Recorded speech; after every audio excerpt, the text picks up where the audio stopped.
Hello, I'm going to show you how to figure out the location of the focus points or the foci for ellipses. So I'm going to use the examples that you've already graphed here. Okay. Let's see. For core, I would like you guys to be able to do this on the exam for a regular ellipse where the major axis is horizontal, like this one here. Okay, so remember in the investigation when I showed you that what you could do is you could take the, like, let's say the foci are around, I don't know, here somewhere. Okay, we don't know exactly where they are, but just for argument's sake, we're going to put it there. Okay, and remember how the string is basically the length of this orange major axis, right? So if you stretch the string out, extending from the foci, you can stretch it to the highest point there, right there at the top of the green line. Okay, and so we've taken the string and we've stretched it from the foci up. And when you do that, it becomes easy to see that the whole thing obeys Pythagorean theorem, right? So I'm sorry, it's not b squared, it's just b, right? So this is b. This orange one down here is c, or I'm sorry, let's make it a different color. This distance here is c. Okay, orange is actually the major axis distance. So the orange distance is a, right? And we can see that the orange distance is a here. And we can also see the orange distance is a here when we stretch the string out, right? So now we can see that we can make Pascal's triangle using a squared equals b squared plus c squared, right? So if we know a and b, and we usually do if the thing is already graphed, we can figure out what c is, right? So let's do that. In this case here, we can see that the a value here goes from 3 to -3. So that is a distance of 6, right? So the a value is 6. And the b value, we can see that it goes from 2 to 6, so that would be a distance of 4. And then, of course, the c value, or the focus distance from the center, we don't know that yet. Okay, but now we can use Pascal's triangle and figure out what c squared is, right? We can have 36 minus 16, and that equals c squared, right? So that's equal to 20. So if we wanted to figure out what c is, we would take the square root of 20. Okay, and sometimes IXL wants you to write that as square root of 4 times 5, which is the square root of 4 times the square root of 5. Square root of 4 is 2 times square root of 5. Okay, and to graph it, sometimes it's useful to actually have a number there. So let's find a number. Square root of 20. It's about 4.47. Okay, so the distance of c is about 4.47. So it's about that far. Okay, so the foci here are 4 and about 4.5 units away. Okay, so they're actually here. So let me just redraw my triangle there. It looks more like that. Okay?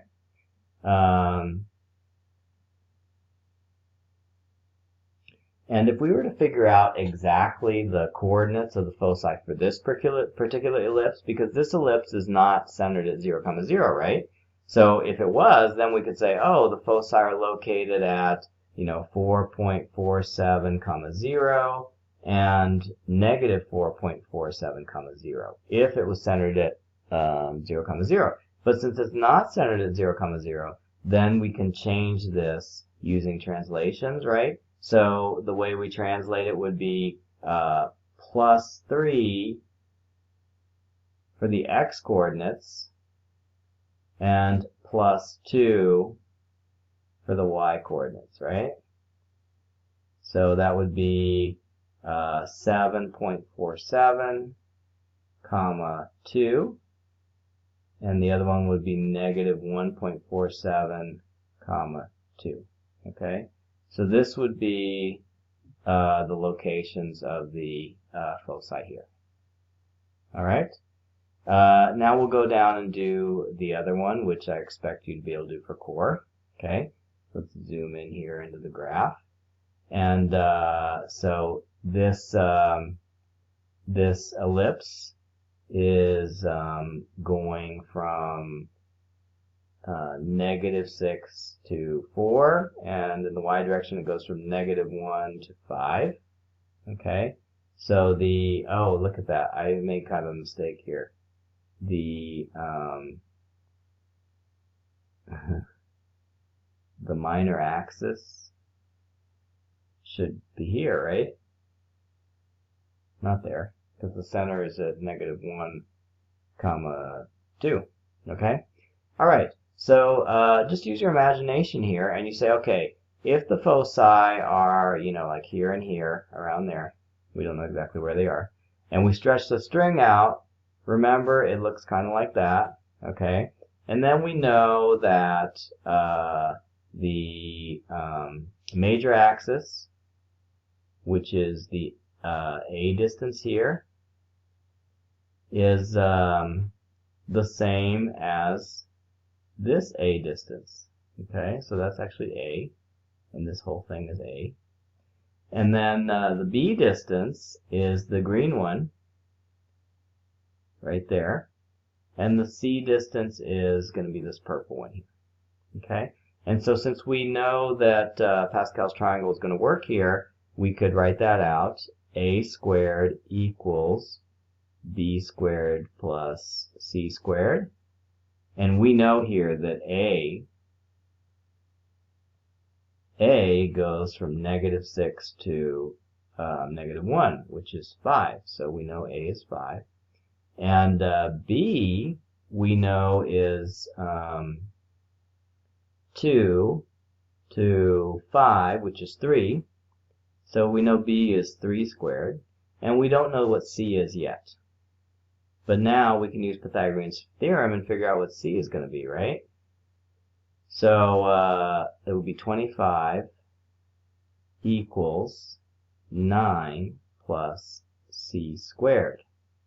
So we subtract 9 from both sides and we get 16 equals c squared. In this case, c turns out to be a nice round number, 4. Okay, so basically the length of the c distance from the center to the foci is 4.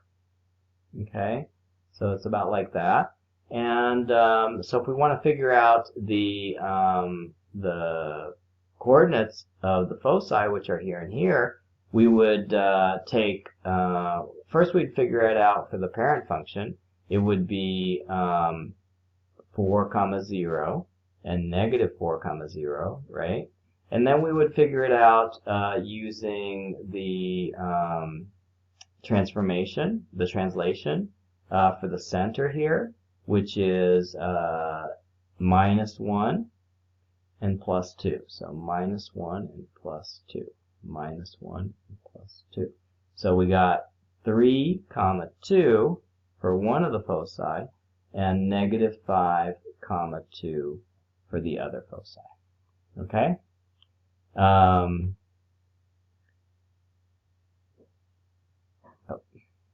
Okay.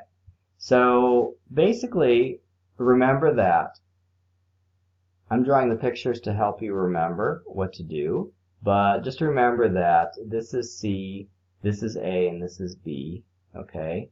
And the A value is also the same as the major radius here. Okay?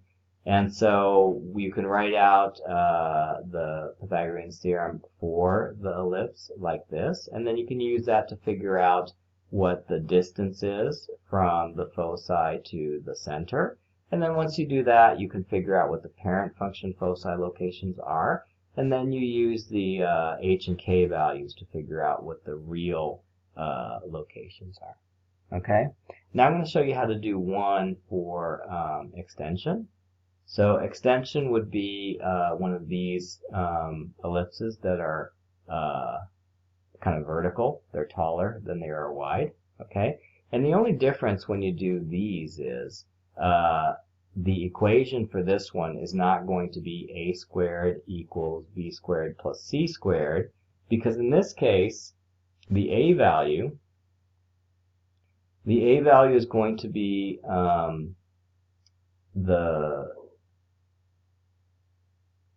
longer, the major axis value, which is actually b, right? So instead of a squared equals b squared plus c squared, you're going to have b squared equals a squared plus c squared, because now the a value is shorter than the b value. Okay? So that's kind of confusing, and we can save that for extension. Okay? So the a value here appears to be 4, right? And the b value here appears to be 5.